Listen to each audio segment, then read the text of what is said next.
सब कुछ हाथ में इंडिया के होगा। इंडिया अगर कोई पंगा लेगा तो उसको नहीं देगा बाद में। हर कोई कंट्रीज इंडियन पर मेहरबान है। अगर देखेंगे मिडिल ईस्ट पाकिस्तान के बजाय इंडिया में इन्वेस्टमेंट करने में इंटरेस्टेड है। गिलगित को भी देखा जाए, जो आज का आज़ाद कश्मीर है, गिलगित के साथ जो आज़ाद कश्मीर है वो हमने छीना है उनसे। अगर देखा जाए ये भी उनका है, लेकिन ये सच तो कोई भी नहीं कहता। लोग तो कहते हैं कि भाई ये तो झूठ बोल रहे, गिलगित बल्तिस्तान भी हमारा। ये तो आप पहले पाकिस्तानी है जो ये बात कर रहे हैं। बात ये आ गई कि जिसकी लाठी उसकी भैंस। भारत ताकतवर मुल्क है एक। क्या ये भी अमेरिका ने किया? नहीं, अमेरिका ने नहीं किया, उनकी अपनी डिप्लोमेसी है ना, खारजा पॉलिसी उनकी देखें आप। ये इतना पैसा डिफेंस पे क्यों लग रहा है सुमित भाई? चाइना का खतरा है, इंडिया को जरूरत है, या कि आप समझते हैं कि इंडिया का रीजनल पावर या वो जो स्टेटस अमेरिका और तो जो यंगस्टर्स हैं, टीनेजर्स हैं, उनको सीख देखकर क्या सीख? And modern technology, modern day equipments of the warfare have to come in. अगर आप राफेल की बात करें, राफेल के जो डील है बहुत बड़ी, आप इसको अमेरिका तो मतलब एक लिहाज से अगर देखा जाए, अगर उनकी कंपनी आएगी, देखो ये सारा प्रोसेस इंडिया का है, सब कुछ है। अगर तो इंडिया के हाथ में रहेगा, इंडिया के हाथ में रहेगा, मैं मानता हूँ, लेकिन इस तरह का हथियार और देश नहीं बना सके अभी तक। मतलब ये है कि इस एयर क्राफ्ट को बनाने के लिए इंडिया खुद कफील हो जाएगा, सेकंड कॉस्ट कम आएगी, थर्ड रोजगार मिलेगा, आवाम खुशहाल होगा। आपको पता है कितनी बड़ी बड़ी फैक्ट्रीज लगी। जो आज का आज़ाद कश्मीर है, गिलगित के साथ जो आज़ाद कश्मीर है वो हमने छीना है उनसे। अगर देखा जाए ये भी उनका है, लेकिन ये सच तो कोई भी नहीं कहता। लोग तो कहते हैं कि भाई ये तो झूठ बोल रहे, गिलगित बल्तिस्तान भी हमारा। ये तो आप पहले पाकिस्तानी है जो ये बात कर रहे हैं। नहीं, अगर आज़ाद कश्मीर जो हमारे पास है वो भी रिपोर्ट के मुताबिक उनको हमने सेल किया हुआ था। अच्छा, अगर देखा जाए इंडिया हमारा दुश्मन है, मैं तो नहीं समझता कि इंडिया हमारा, मैं भी नहीं समझती। अगर देखें हमारा तो एक मसला है ना कश्मीर का, उधर चाइना का देख लें, 17 ऐसे इलाके हैं जिनके साथ उनका मसला है, मुतनाज़ इलाके हैं चाइना और इंडिया के। अच्छा, फिर भी उनकी सबसे ज़्यादा ट्रेड जो चाइना की वो हिंदुस्तान के साथ है। यानी जो भी मुल्क है वो अपने इकोनॉमिक देखता है, ना कि वो अपने जो उसकी लीडरशिप है वो कह रही हो एक रेड लाइन के पीछे लगाया हुआ है कि हमारा इंडिया दुश्मन है। मैं नहीं कहता। इधर देख लें, इधर की हालत देख लें, इंडिया में देखें कारों की कीमत प्राइस चेक कर लें, बहुत अच्छी है, वो भी बहुत सर। मैं ये बता दूं, यहाँ पे जो कल्टस और ये वैगनार जो यहाँ पर 35-36 लाख की है, इंडिया में यही गाड़ियाँ 2.5-3 लाख की। फर्क देख ले, same company, same brand, same.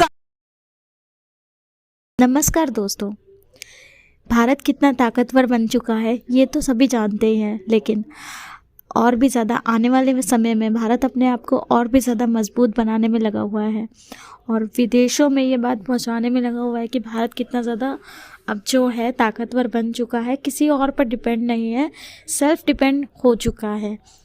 क्योंकि डिफेंस में इस्तेमाल होने वाले जो भी हथियार हैं और एयरक्राफ्ट्स वगैरह हैं, वो ज़्यादातर अब जो है उसमें से ज़्यादातर जो चीज़ें हैं वो इंडिया में ऑलरेडी बन चुकी है।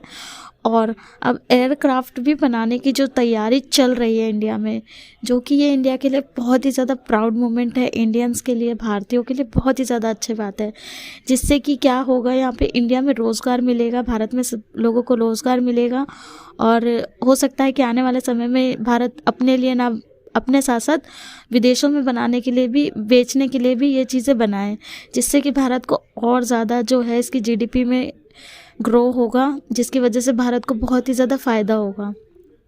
इसमें जो है दोस्तों, वो महिंद्रा जो कंपनी है वो ब्राज़ील की कंपनी के साथ कोलैब करके एयरक्राफ्ट बनाएगी जो कि डिफेंस में यूज़ होंगे। और इससे पता चलता है कि भारत कितना ज़्यादा मजबूत देश बन चुका है, जिसे देख के पाकिस्तान हमेशा की तरह सिर्फ चिढ़ रहा है। तो चलिए देखते हैं क्या रिएक्शन है पाक मीडिया का और चलते हैं पाक मीडिया की ओर। गाड़ियाँ जो है वो पेंगोंग लेक के बिल्कुल पास है, चाइना के बॉर्डर से कुछ किलोमीटर दूर है। तो वहाँ पर अगर आप एडवांस लैंडिंग एयर स्ट्रिप बनाते हैं, जहाँ पर आपके फाइटर जेट्स और आपके ट्रांसपोर्ट जेट्स वगैरह हर कुछ लैंड हो सके, तो आपकी आर्मी को कितना ज़्यादा एडवांटेज मिलता है चाइना के ओवर। चाइना करंटली इंडिया से बहुत आगे है बॉर्डर इंफ्रास्ट्रक्चर में, पर मैं बीआरओ के जो डायरेक्टर जनरल है उनका इंटरव्यू भी कल आया था, कल नहीं 2-3 दिन पहले आया था। उन्होंने कहा सिर्फ 3 से 4 साल में we will overtake China in border infrastructure. तो सिर्फ 3 से 4 साल की बात है जिसमें वो ओवरटेक कर जाएंगे। और ये चाइना के पूरे एलएसी पे बन रहे हैं, जो पूरा एलएसी जो 3,500 किलोमीटर का, जितने भी स्टेट्स जाके लगते हैं, चाहे वो उत्तराखंड हो, लद्दाख हो, या अरुणाचल हो, सिक्किम हो, आपका जो भूटान से जाके लगता है। अब भूटान में भी कुछ प्रोजेक्ट बीआरओ कर रहा है बाय द वे। तो वो सारी जगहों पे ये सब किए जा रहे हैं to tackle China too effectively. और वैसी बात है कि जब आपका इंफ्रास्ट्रक्चर अच्छा होता है तो दुश्मन भी 2 बार सोचता है अटैक करने से पहले, कि कहीं हम अटैक करें तो कहीं हम ही ना फंस जाएं, क्योंकि उनका इंफ्रास्ट्रक्चर लॉजिस्टिक्स अच्छा है। क्योंकि जंगें जो जीती जाती हैं लॉजिस्टिक्स के ऊपर जीती जाती हैं। प्लानिंग, स्ट्रेटजी, टैक्टिक्स ये बाद में है। आपकी चाहे स्ट्रेटजी कितनी भी अच्छी हो, आपके हथियार कितने भी अच्छे हों, पर अगर आपके पास लॉजिस्टिक्स ही नहीं है तो आप उन हथियारों का क्या करेंगे। अगर आपके बॉर्डर पे जो सिपाही लड़ रहे हैं उनके पास खाना, तेल, गोलियां, हथियार पहुंच ही ना पाए टाइम में, तो आप जीत नहीं सकते। तो मोस्ट इम्पॉर्टेंट और crucial thing in warfare, in security और इन मिलिट्री इज लॉजिस्टिक्स। तो ये चाहे वो रोड बनाने हो, ब्रिज बनाने हो, टनल्स बनाने हो, तो इन सब में अब फॉर एग्जांपल आपका एक टनल, जोजिला टनल बना रहे हैं ये लोग, ये कश्मीर जम्मू से लेके आपका लद्दाख तक का। अभी जम्मू से लद्दाख में मेरे ख्याल से लगते हैं कुछ 6 घंटे लगते हैं कि 12 घंटे, ऐसा कुछ लगता है। मतलब इतना ज़्यादा टाइम लगता है, 6 घंटे के आसपास शायद कुछ लगता है। जोजिला टनल मेरे ख्याल से 2024 की एंड में जाके शायद तैयार होगा, if I am not wrong. वो एक टनल से वो 6 घंटे का सफ़र घट के टोटल 20-25 मिनट का हो जाएगा। तो कितनी जल्दी आपकी एक्सेस कर सकती है सप्लाई चेन बॉर्डर पे, लद्दाख में, दूसरे एरियाज, दूसरे सेक्टर में। तो इस तरह के और भी चीज़ें, जैसे नेक्स्ट मंथ एक और प्रोजेक्ट इनॉग्रेट करना है, वो भी टनल प्रोजेक्ट है आपका अरुणाचल में, जिसका नेचप्यू टनल कहते हैं।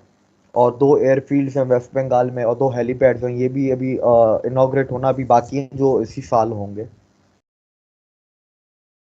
दिव्या की जो भी लद्दाख में डेवलपमेंट की जा रही है, क्या ये चाइना को दिखाने के लिए की जा रही है? दुनिया बोलती है Tibetans are not Chinese, Ladakhis are Indians, ये तो पूरी दुनिया बोलती है। और बात रही चाइना को दिखाने की, बात नहीं होती। चाइना भी इधर सालों तक ही है, जब तक वो टूटता नहीं है। इंडिया भी सालों तक ही है। ये बनते हैं तो ये सालों के इंफ्रास्ट्रक्चर नहीं है, अगले 100 साल तक ये इंफ्रास्ट्रक्चर रहेगा। और ये बनाने से आपका 50% रिस्क कम हो जाता है। ये फिर बनाने से चाइना 100 बार सोच में आ जाता है कि मैं अटैक करूं भी कि नहीं करूं। ये नहीं होंगे तो शायद अटैक डेफिनेटली कर ले, अटैक के चांसेस बढ़ जाते हैं। ये इंफ्रास्ट्रक्चर तो देखें पूरी जगह पे बन रहा है, एलएसी पे बन रहा है, इवन आपके ये पूरे पाकिस्तान बॉर्डर पे बन रहा है, अंडमान निकोबार आइलैंड पे, वो समंदर में आइलैंड्स पे भी बना रहे हैं, आपके इधर लक्षद्वीप पे भी बना रहे हैं। वो ये तो हर जगह बनाया जा रहा है, चाहे वो नीचे साउथ में केरल हो या आपका आंध्र प्रदेश हो, वहाँ पर एयरफोर्स की नेवी की अपग्रेडेशन वगैरह करनी हो, जो वहाँ पर नेवी के बेसिस वगैरह हैं, ये तो हर जगह किया जा रहा है। इसमें दुश्मन तो कहीं से भी आ सकता है ना, समंदर से भी आ सकता है, ऊपर से भी आ सकता है, दाएं से भी आ सकता है, बाएं से। अब वेस्ट बंगाल का तो नीचे बांग्लादेश से भी लगता है, आसाम भी लगता है बांग्लादेश से। तो वहाँ के भी इंफ्रास्ट्रक्चर को अपग्रेड कर रहे हैं, जो मिलिट्री इंफ्रास्ट्रक्चर है जो बॉर्डर का। जबकि बांग्लादेश से कोई खतरा थोड़ी ना है, पर कोई बंदा वेट थोड़ी ना करता है कि जब प्यास लगेगी तब तो वो कुआं खोदूंगा। कुआं खोद के रखा जाता है पहले से।